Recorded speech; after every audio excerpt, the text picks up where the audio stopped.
আসসালামু আলাইকুম। কুকিং হাউজের আজকের আয়োজনে আপনাদের জন্য নিয়ে এলাম দারুণ মজাদার এবং টেস্টি শুটকি চিংড়ির ভুনা ভর্তা। এই শুটকি চিংড়ির ভুনা ভর্তাটা আজকে একটু ভিন্নভাবে তৈরি করেছি, আর এভাবে বানালে সাদা গরম ভাত দিয়ে খেতে খুবই ভালো লাগে আর সবাই ভীষণ পছন্দ করবে। বিশেষ করে যারা ভর্তা খেতে পছন্দ করে তাদের কাছে ভীষণই ভালো লাগবে আমার আজকের এই শুটকি চিংড়ির ভুনা ভর্তা। তাহলে চলুন রেসিপিটি দেখে নেই।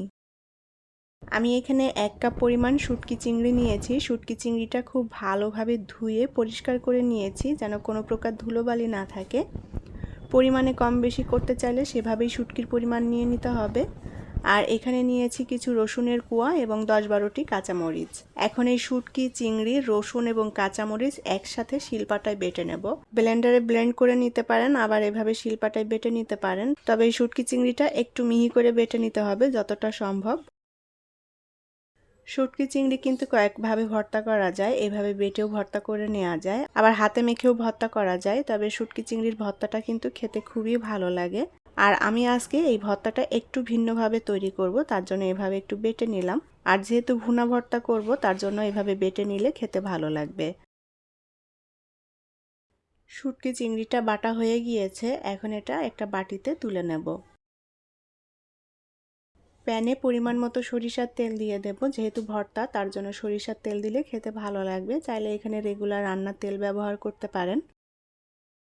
এখন এই তেলের মধ্যে দিয়ে দেব পেঁয়াজ কুচি। আমি এখানে 1 কাপ পরিমাণ পেঁয়াজ কুচি নিয়েছি। ভর্তাতে পেঁয়াজের পরিমাণটা একটু বেশি লাগবে, বেশি দিলে খেতে ভালো লাগবে। এখন এই পেঁয়াজটাকে আমি হালকা লালচে কালার করে ভেজে নেব। অল্প আঁচে ভালোভাবে নেড়েচেড়ে পেঁয়াজটা ভেজে নিতে হবে, তবে খুব বেশি কড়া করব না, হালকা লালচে কালার করে ভেজে নিতে হবে। পেঁয়াজটা হালকা লালচে কালার করে ভেজে নিয়েছি। এখন এর মধ্যে 1 চা চামচের মতো কালো জিরা দিয়ে দেব। আর কালো জিরা দিলে ভর্তাটা খেতে খুবই ভালো লাগবে। আমি কালো জিরাগুলো একটু ধুয়ে পরিষ্কার করে নিয়েছি, এর মধ্যে কিছুটা ধুলোবালি ছিল। কালো জিরা দিয়ে খুব ভালোভাবে নেড়েচেড়ে পেঁয়াজ এবং কালো জিরা একসাথে ভেজে নেব। কালিজিরা দেওয়ার পর পেঁয়াজটা খুব বেশি ভাজা যাবে না, যেন কালিজিরাটা পুড়ে না যায়। পেঁয়াজটা আমি ভেজে নিয়েছি হালকা লালচে কালার করে। এখন এর মধ্যে আমি দিয়ে দেব টমেটো। এখানে মিডিয়াম সাইজের একটা টমেটো আমি কুচি করে কেটে নিয়েছি। টমেটো দিয়ে খুব ভালোভাবে নেড়েচেড়ে পেঁয়াজের সাথে একটু ভেজে নিতে হবে, টমেটোটা নরম হয়ে যাওয়া পর্যন্ত।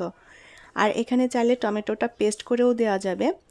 এখন এর মধ্যে দিয়ে দেব কিছুটা লবণ, আর দিয়ে দেব ধনিয়া গুঁড়া 1/2 চা চামচের মতো। শুকনো মরিচের গুঁড়া দিয়ে দেব 1/2 চা চামচের একটু কম পরিমাণ। হলুদ গুঁড়া দিয়ে দেব 1/2 চা চামচ। শুকনো মরিচের গুঁড়াটা আমি কম দিলাম, যেহেতু আমি এখানে কাঁচা মরিচটা দিয়েছি। কাঁচা মরিচে প্রচুর ঝাল হবে, আর এই ভর্তাটা একটু ঝাল ঝাল খেতে বেশি ভালো লাগবে। মশলাটা একটু হালকা নেড়েচেড়ে ভেজে নিয়েছি। এখন এর মধ্যে কিছুটা পানি দিয়ে দেব মশলাটা ভালো করে কষিয়ে নেওয়ার জন্য। আর এখানে শুকনো মরিচটা আমি দিয়েছিলাম জাস্ট একটু কালারের জন্য, দেখতে ভালো লাগবে, কালারটা ভালো আসে। তবে এখানে শুকনো মরিচ কেউ না দিতে চাইলে নাও দিতে পারেন, অথবা কাঁচা মরিচ না দিতে পারেন, শুধুমাত্র শুকনো মরিচ দিয়েও এই ভর্তাটা তৈরি করে নেওয়া যাবে।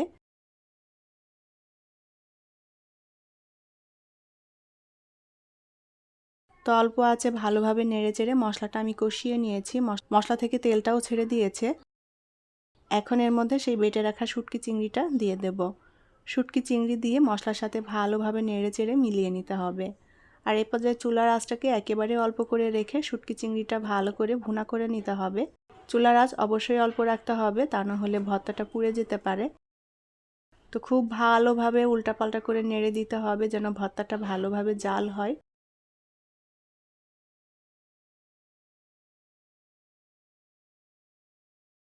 আমি 3-4 মিনিট খুব ভালোভাবে নেড়েচেড়ে ভর্তাটা একটু ভাজা ভাজা করে নিয়েছি। এখন এর মধ্যে পানি দিয়ে দেব। আমি এখানে 1/2 কাপের মতো পানি দিয়ে দিলাম। পানির পরিমাণটা এখানে খুব বেশি লাগবে না। আর পানিটা দিলে শুটকি চিংড়ি এবং মশলায় ভালো মতো জাল পড়বে।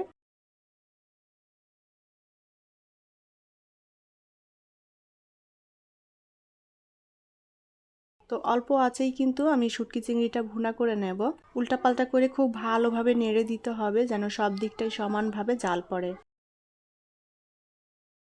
ভর্তাতে যেটুকু পানি দিয়েছিলাম পানিটা কিন্তু টেনে গিয়েছে, আর ভর্তাতে তেলটাও ছেড়ে দিয়েছে অনেকটা। খুব ভালোভাবে নেড়েচেড়ে ভুনা করে নিয়েছি। এখন এর মধ্যে ধনিয়া পাতা কুচি দিয়ে দেব। ধনিয়া পাতা কুচি দিয়ে আবারও ভালোভাবে নেড়েচেড়ে মিলিয়ে নিতে হবে।